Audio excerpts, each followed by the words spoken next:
Welcome back. You're watching France 24 live from Paris. It's time for Media Watch now with James Creedon. James, today we're talking about Christine Lagarde and what's known in France as the tapis scandal, right? That's right, because, basically she's going to be, the fact that she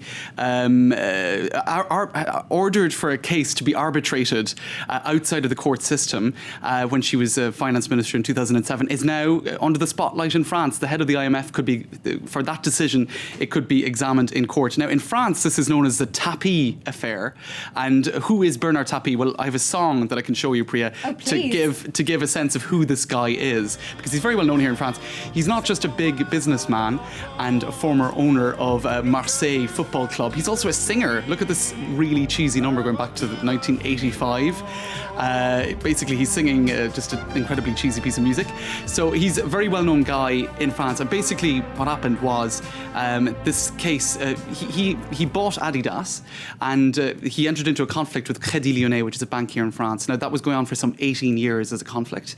It was decided when Sarkozy came to power, because he had supported Sarkozy's campaign, that this would be dealt with outside of the courts, and that it would be dealt with in an out-of-court arbitration. He got 280 million euros out of that arbitration. It was estimated at the time that he would only get maybe 40 to 50 million in a court settlement. So it was a very favourable deal for him. Now, Rue 89 is saying really what a controversy that centred on him is now really going to centre on Christine Lagarde as the finance minister at the time, who allowed for that arbitration to take place outside of the court system, which is where it had been until she came along and until Sarkozy was elected. So many people are saying that this is the biggest controversy in France that has never really come into the under public scrutiny. And one journalist working for the Mediapart website has said, he has investigated into it for years. He wrote a book called Sous le tapis, like called after Bernard Tapie, but also brushed under the carpet.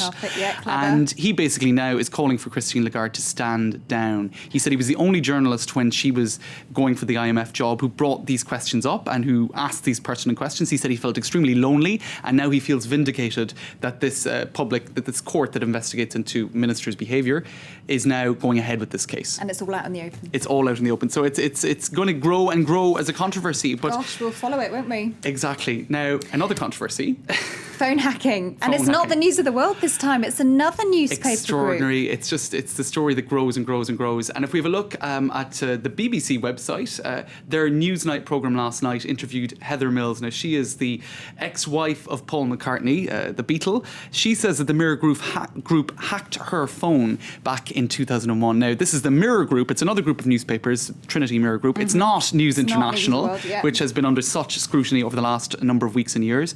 Now, she says that basically she and Paul McCartney weren't getting along so well at the time. She had gone off to India on a trip. He left her a message on his phone. A senior journalist from the Mirror Group rang up Heather Mills, quoting basically sections of this message. So she said, "You couldn't know this unless you had listened to my phone messages." He admitted, okay.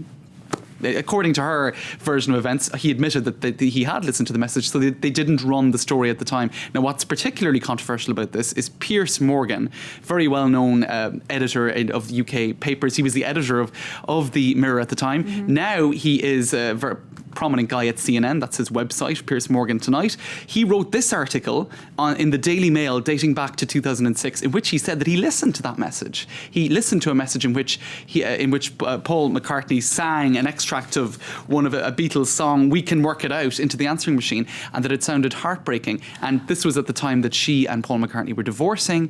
And the headline you can see of this article he wrote was, "I'm sorry for introducing you to this monster." So this could be seen as sweet revenge, really, by Heather Mills, who is dragging Piers Morgan of the Mirror Group, formerly of the Mirror Group, into this absolutely tentacular phone hacking scandal. And you've got, just very quickly to show... A cynic would say it's good publicity for her. And she's quite a publicity seeker, isn't she, as we know? She is indeed. So back in the spotlight again. I've one video, Priya, I wanted to show you before we go. It's a viral video that's all over the web at the moment. Is this the monkey? It's the monkey video. I've heard about It's had something like 6 million views in the last month. And basically it shows a monkey with an AK-47. People thought it was a kind of a scientific study, and you see these soldiers sort of taunting the monkey. He gets a Kalashnikov there and starts shooting it, but actually what people didn't notice is that there's a 20th Century Fox sign in the bottom left, which is hidden by our ticker actually, and it's a publicity film for the rise of the Planet of the Apes. So very smart publicity indeed, because it got 6 million everywhere hits. now, isn't it? Yep. Okay, James, thanks for giving us that media Thanks, update. Priya. Thank you.